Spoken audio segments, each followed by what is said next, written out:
بسم اللہ الرحمن الرحیم۔ السلام علیکم ورحمۃ اللہ وبرکاتہ۔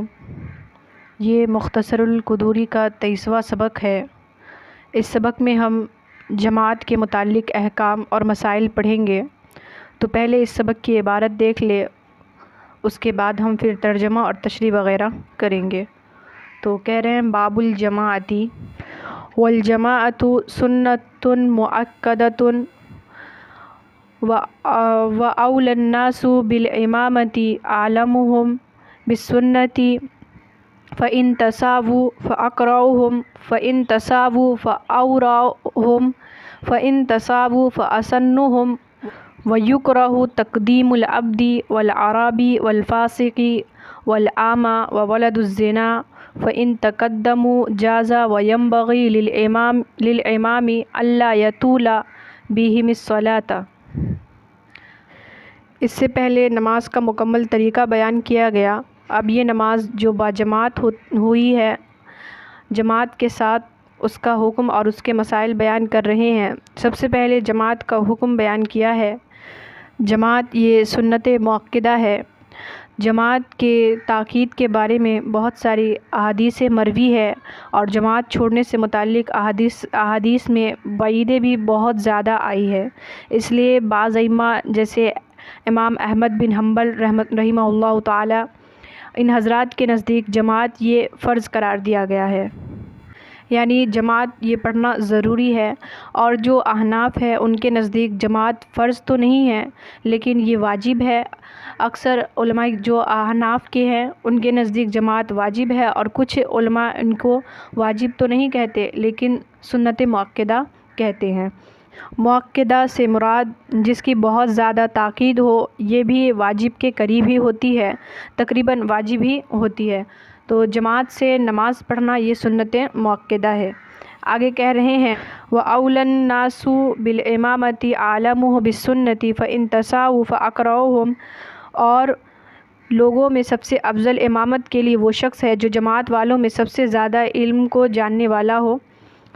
کہہ رہے فَإِن تَسَاوُوا، پس اگر وہ برابر ہو، یعنی علم کے اعتبار سے سب برابر ہو، سب جاننے والے ہوں، تو کہتے ہیں فَأَقْرَؤُهُمْ، تو اس میں جو سب سے بہتر قاری ہو اس کو امام بنا دیا جائے۔ کہہ رہے ہیں فَإِن تَسَاوُوا، پس اگر وہ بھی برابر ہو یعنی سارے لوگ اچھی قرأت کرنے والے ہوں، فَأَوْرَاهُمْ، تو اس میں اس شخص کو امام بنا دیا جائے جو متقی ہو۔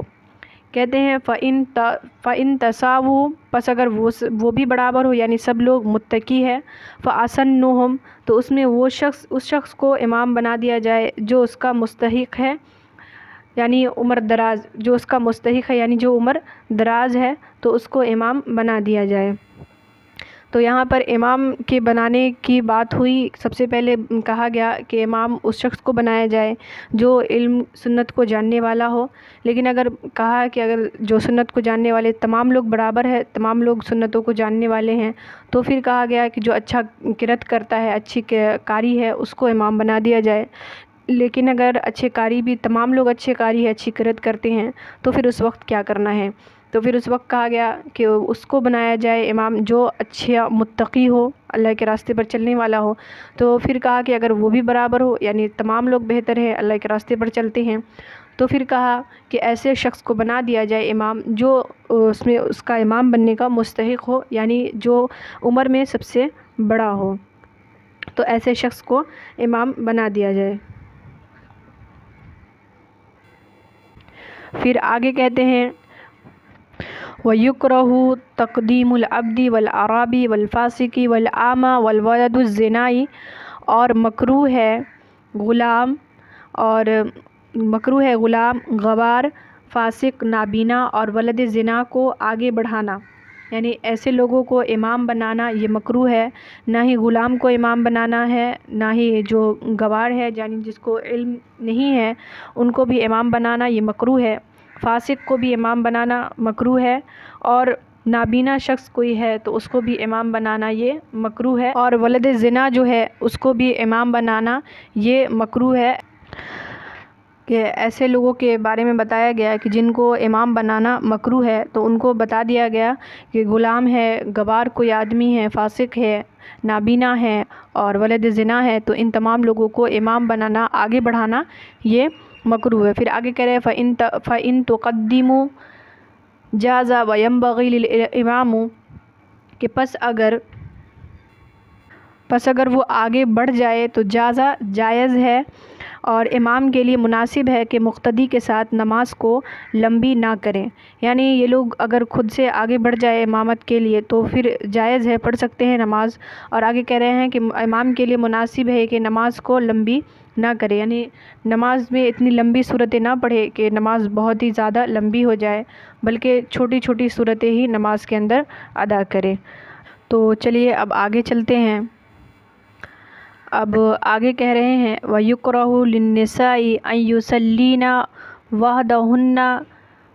وَحْدَهُنَّ بِجَمَاعَةٍ فَإِنْ فَعَلْنَ وَقَفَتِ الْإِمَامَةُ وَسْطَهُنَّ كَالْعُرَاةِ اور مکروہ ہے عورتوں کے لیے تنہا باجماعت نماز پڑھنا، یعنی صرف اور صرف عورتیں ہی ہوں اس جماعت کے اندر، مرد نہ ہو، صرف عورتوں کی جماعت ہو، تو اس طریقے سے جماعت لگانا یہ عورتوں کے لیے مکروہ ہے۔ کہہ رہے فَإِن فَعَلْنَ پس اگر انہوں نے ایسا کر لیا، یعنی انہوں نے جماعت لگا لی، تو وقفت الامام وسطهن كالعراة تو جیسے کہ وہ لوگ جن کے پاس کپڑے نہیں ہوتے ہیں تو سطر کے چھپانے کے لیے وہ بیچ میں نماز پڑھتے ہیں، تو ان کی طرح وہ عورتوں کی جو جماعت کے جو امام ہے ان کو چاہیے کہ وہ بیچ میں کھڑی ہو۔ پھر کہہ رہے وَمَنْ صَلَّى مَعَ وَاحِدٍ أَمَامَهُ عَنْ يَمِينِهِ اور جو شخص ایک آدمی کے ساتھ نماز پڑھے تو اس کو اپنے دائیں طرف کھڑا کرے، یعنی کوئی شخص اکیلے اگر جماعت سے نماز پڑھ رہا ہے کسی ایک مقتدی کے ساتھ تو اس کو چاہیے کہ اسے اپنے دائیں طرف کھڑا کرے۔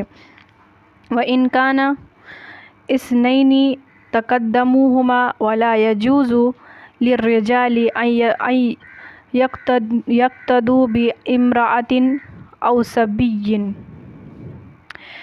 اور اگر مقتدی دو ہو تو امام کے آگے ہو جائے، اور مردوں کے لیے جائز نہیں ہے کہ وہ کسی عورت یا بچے کی اقتداء کرے، یعنی مرد کے لیے جائز نہیں ہے کہ وہ کسی عورت کے پیچھے نماز پڑھے یا کسی بچے کے پیچھے نماز پڑھے۔ وَيُصَفُّ الرِّجَالُ ثُمَّ الصَّبْيَانُ ثُمَّ الْخُنْسَ ثُمَّ النِّسَاءُ فَإِنْ قَامَتِ امْرَأَةٌ إِلَى جَنْبِ رَجُلٍ وَهُوَ مشترکان فی صلاۃ واحدۃ فسدت صلاتہ کہ اور صف بنائی جائے مردوں کی، پھر بچے کی، پھر خنسا کی یعنی جو ہجڑے وغیرہ ہیں ان کی، پھر عورتوں کی، اور اگر عورت فإن قامت امرأۃ پس اگر عورت مرد کے برابر کھڑی ہو جائے اور دونوں ایک ہی نماز میں مشترک ہو، یعنی ایک ہی نماز میں شامل ہو، تو پھر مرد کی نماز فاسق ہو جائے گی، ختم ہو جائے گی۔ تو یہاں پر جو ہے وہ یصف الرجال، اس عبارت میں امام کے پیچھے کھڑے ہونے کی ترتیب کو بیان کیا گیا ہے کہ امام کے پیچھے سب سے پہلے مرد کی صف ہوگی، اور پھر اس کے بعد بچے کی صف لگائی جائے گی، اور پھر خنسان یعنی جو ہجرے وغیرہ ہے ان کی صف لگائی جائے گی، اور پھر سب سے آخر میں عورتوں کی صف لگائی جائے گی۔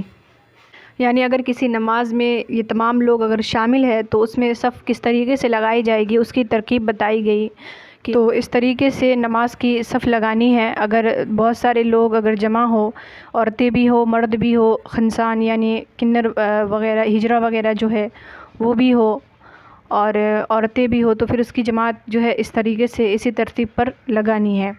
اس کے بعد فإن قامت یہاں پر ایک مسئلہ بیان کیا گیا کہ اگر عورت جو ہے وہ مرد کی نماز میں آ کر شریک ہو گئی اور مرد کے برابر ہی نیت باندھ لیا اس نے، تو اس وقت جو ہے وہ مرد کی نماز وہ فاسد ہو جائے گی، مرد کی نماز نہیں ہوگی۔ تو آج کے لیے اتنا ہی، امید کرتی ہوں کہ آپ کو ویڈیو اچھی لگی ہوگی۔ ویڈیو اچھی لگی ہے تو لائک شیئر کر دیجیے گا، اور اگر میرے چینل پر نئے ہیں تو چینل کو سبسکرائب کر کے بیل آئیکن بھی پریس کر دیجیے گا تاکہ میری ہر آنے والی ویڈیو کی نوٹیفیکیشن آپ کو بالکل ٹائم پہ مل جائے۔ تو ملتے ہیں مختصر القدوری کے اگلے سبق میں، اور باب الجماعت کے جو اگلے اور بیانات جو چھوٹ گئے ہیں اس میں۔ تو تب تک کے لیے اپنا خیال رکھیے گا۔ اللہ حافظ۔